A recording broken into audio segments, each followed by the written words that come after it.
उसको पूरे अधिकार मिलेंगे। आप लोगों ने पढ़ा, भू कानून का तोड़ निकल चुका है। जो भू कानून के तहत उनको वो संपत्ति नहीं मिल सकती, उस बच्चे के द्वारा वो संपत्ति का अधिकारी, उत्तराधिकारी वो व्यक्ति भी हो जाएगा जो यहाँ पर कुछ महीने, कुछ साल उनके साथ निबंध रिलेशनशिप में रहकर एक बच्चा पैदा करेगा और अपने साथ ले जाएगा। इस उत्तराखंड बचाने के जो लड़ी जा रही है या लड़ी जाएगी, उसमें सभी सहभागिता निभाओ। ऐसा कानून है, बड़ा बेशर्म कानून है, जो हमारी संस्कृति इसकी आज्ञा नहीं देती है कि हमारे बच्चे भी कल के दिन कहाँ पंजीकरण करवा दे, कहाँ क्या हो जाए, इसका पता हमें भनक भी नहीं लगेगी। एकजुट होकर इस प्रदेश की लड़ाई लड़ेंगे, इस प्रदेश को बचाने की लड़ाई लड़ेंगे। एक एक क्वार्टर, एक एक हाथ पकड़ाकर उनको नशे की तरफ धकेला जा रहा है। इस पर हमारी माताओं बहनों को ध्यान देना पड़ेगा, इन साथियों को ध्यान देना पड़ेगा कि हमें इस प्रदेश में नौकर नहीं, इस प्रदेश में मालिक बनना है। जब हर एक युवा के अंदर वो ज्वाला पैदा होगी कि इस प्रदेश के अंदर हमारे साथ क्या अत्याचार हो रहे हैं। भाई, एक साल में यहाँ बाहर से आए हुए लोगों को स्थायी निवासी अगर बना देंगे तो इस प्रदेश का व्यक्ति कहाँ जाएगा?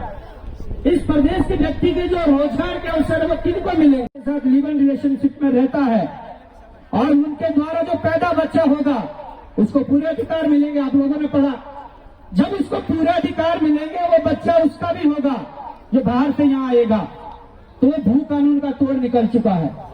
जो भू कानून के तहत उनको वो संपत्ति नहीं मिल सकती, उस बच्चे के द्वारा वो संपत्ति का अधिकारी, उत्तराधिकारी वो व्यक्ति भी हो जाएगा जो यहाँ पर कुछ महीने, कुछ साल उनके साथ निबंध रिलेशनशिप में रहकर एक बच्चा पैदा करेगा और अपने साथ ले जाएगा। और भविष्य में जब वो 18 साल का हो जाएगा तब फिर आएगा कि ये उत्तराधिकारी है यहाँ के संपत्ति का, यहाँ के जमीन का, तब वो पता चलेगा। अभी पता नहीं चलने वाला। तो इसलिए हम कहते हैं इस चीज का पुरजोर विरोध करो, सब लोग विरोध करो और एक नई लड़ाई इस उत्तराखंड बचाने के जो लड़ी जा रही है या लड़ी जाएगी, उसमें सभी सहभागिता निभाओ। लिव इन रिलेशनशिप में मैंने आज सुबह का अखबार पढ़ा, 193 लोगों के आवेदन आ चुके हैं। 193 लोगों के। कौन लोग हैं?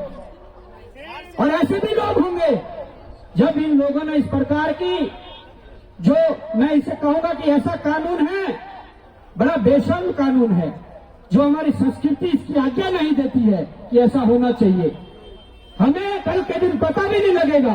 अगर ये चलता रहा तो हमारे बच्चे भी कल के दिन कहाँ पंजीकरण करवा दे, कहाँ क्या हो जाए, इसका पता हमें भनक भी नहीं लगेगी। ये सब चलेगा। इसलिए ऐसे कानूनों का विरोध होना चाहिए। इसलिए जो इस उत्तराखंड के जो वास्तविक मुद्दे हैं, उन मुद्दों पर लड़ाई लड़ने की जरूरत है। ये स्थिति हमारी सबकी हो गई है। तो ये सारी चीजें हैं और आपको आश्वस्त करता हूं, विश्वास दिलाता हूं, हम हो गए यहाँ के, आपके ऋषिकेश की पूरी टीम हो गई, मोहित भाई, लुसन भाई हो गए, भाई त्रिभुवन चौहान जी हो गए, या कुमार से कुछ हमारे साथी जो संघर्ष कर रहे हैं वो हो गए। हम बार बार विचार विमर्श करते रहते हैं, हम बार बार साथ बैठते रहते हैं। सबका यही कहना है कि एकजुटता के साथ एकजुट होकर इस प्रदेश की लड़ाई लड़ेंगे, इस प्रदेश को बचाने की लड़ाई लड़ेंगे। धन्यवाद। एक एक क्वार्टर, एक एक हाथ पकड़ाकर उनको नशे की तरफ धकेला जा रहा है। इस पर हमारी माताओं बहनों को ध्यान देना पड़ेगा, इस पर हमारे बड़े बुजुर्गों को ध्यान देना पड़ेगा और इस पर युवा साथियों को ध्यान देना पड़ेगा कि हमें इस प्रदेश में नौकर नहीं, इस प्रदेश में मालिक बनना है, जो तुम्हारा अपना अधिकार है। क्योंकि ये प्रदेश तुम्हारा है, हमारा है। ये प्रदेश हमारा है, यहाँ नौकरों की तरह नहीं, यहाँ मालिक की तरह रहना हमारा अधिकार है। और वो तब तय होगा जब हर एक युवा के अंदर वो ज्वाला पैदा होगी कि इस प्रदेश के अंदर हमारे साथ क्या अत्याचार हो रहे हैं। अगर इस पर मनन करोगे, सोने से पहले जब मोबाइल फोन साइड रख दोगे, फिर विचार करना 10 से 15 मिनट, 20 मिनट, फिर उस पूरे विचार में पूरा 25 साल का जो टाइम पीरियड है उस पर आंखें बंद करके विचार करना कि जो हुआ क्या ठीक हुआ, क्या जो हो रहा है ठीक हो रहा है, जो चल रहा है क्या ठीक चल रहा है। आपको आपके सवालों, इस प्रदेश को बचाने की बात है, इस प्रदेश को बचाने की लड़ाई है जो कि हमें लड़नी पड़ेगी। वो लड़ाई सामाजिक रूप से लड़नी पड़े, वो लड़ाई राजनीतिक रूप से लड़नी पड़े, या वो लड़ाई सांस्कृतिक रूप से लड़नी पड़े, परंतु हमें इस लड़ाई को मजबूत करना होगा। और ये लड़ाई तब मजबूत होगी जब समाज में अलग अलग मुद्दों पर, अलग अलग मोर्चों पर क्यों भू कानून से पहले लागू किया गया? इसलिए लागू किया कि भू कानून का तोड़ निकाला जा सके, इसलिए लागू किया कि मूल निवास का तोड़ निकाला जा सके।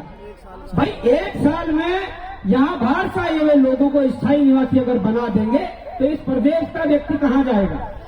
इस प्रदेश के व्यक्ति के जो रोजगार के अवसर वो किनको मिलेंगे? आज तो ये सारी चीजें हैं और आपको आश्वस्त करता हूँ, विश्वास दिलाता हूँ, हम हो गए यहाँ के आपके ऋषिकेश की पूरी टीम हो गई, मोहित भाई, लुसन भाई हो गए, भाई त्रिभुवन चौहान जी हो गए, या कुमार से कुछ हमारे साथी जो संघर्ष कर रहे हैं वो हो गए। हम बार बार विचार विमर्श करते रहते हैं, हम बार बार साथ बैठते रहते हैं। सबका यही कहना है कि एकजुटता के साथ एकजुट होकर इस प्रदेश की लड़ाई लड़ेंगे, इस प्रदेश को बचाने की लड़ाई लड़ेंगे। धन्यवाद, आभार। धन्यवाद।